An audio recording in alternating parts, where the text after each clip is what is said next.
শুধু আমি একটা কথা বলে যেতে চাই, অনেক আওয়ামী লীগের বন্ধুরা আছেন, আপনারা আওয়ামী লীগ করেন এই ব্যাপারে আমাদের কোনো আপত্তি নাই, যারা জামাত করেন আমাদের আপত্তি নাই, যারা চরমনাই করেন আমাদের কোনো আপত্তি নাই, কিন্তু আপনারা সবাই তো কলাপাড়ার উন্নয়ন চান, উন্নয়ন চান।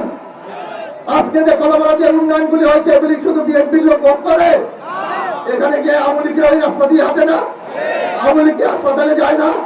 আওয়ামী লীগের ঘরে আগুন লাগলে কি ফায়ার সার্ভিস আগুন নিভায় না?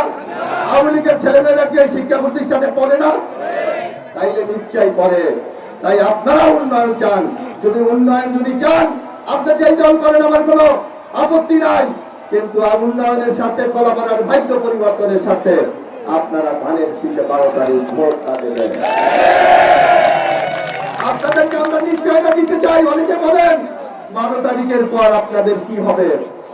আমি প্রত্যেকটি জনসভায় বলেছি, আমি যেই মর্যাদায় কলাপাড়া থাকি, আমার যেমন ইজ্জত সম্মান দিয়ে থাকার অধিকার আছে, আওয়ামী লীগের নেতারা বন্ধুরা আপনাদেরকে আমরা আশ্বস্ত করতে চাই, আপনারা একই মর্যাদায় কলাপাড়া থাকবেন। কারণ আমাদের ধর্মে স্পষ্ট ভাষায় বলা আছে, যদি কেউ বিপদে পড়ে অসহায় হয় আপনি তার পাশে গিয়ে দাঁড়ান, তাকে সহায়তা করেন, তার দুঃখে আপনি দুঃখী হন। তাই আমাদের বিএনপি 5 তারিখের পর থেকে কলাপাড়ায় হিন্দু সম্প্রদায়ের বাড়িঘর আমরা পাহারা দিয়েছি, তাদের নিরাপত্তা দিয়েছি, তাদের সাথে একাত্মতা প্রকাশ করেছি। অর্থাৎ বিএনপি যে কাজগুলি করতে পারে সেইটা আমরা কিন্তু প্রমাণ করেছি।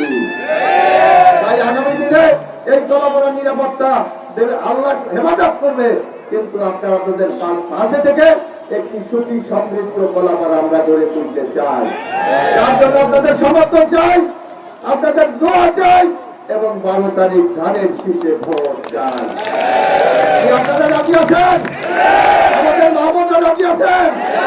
ইনশাআল্লাহ ধানের শীষে ভোট দিয়ে কলাপাড়ার ভাগ্য পরিবর্তনে আপনি অংশীদার হবেন।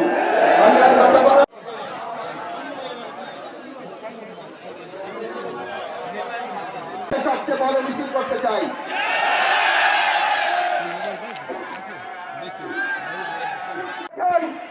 এই আজকে যে আগামী 12 তারিখ মানুষের ভোট দেওয়ার অধিকার প্রতিষ্ঠা করেছে, এটা কর্মসূচি নাই, কিন্তু আপনারা লক্ষ্য করবেন আমাদের নেতা আমরা কিভাবে দেখতে চাই।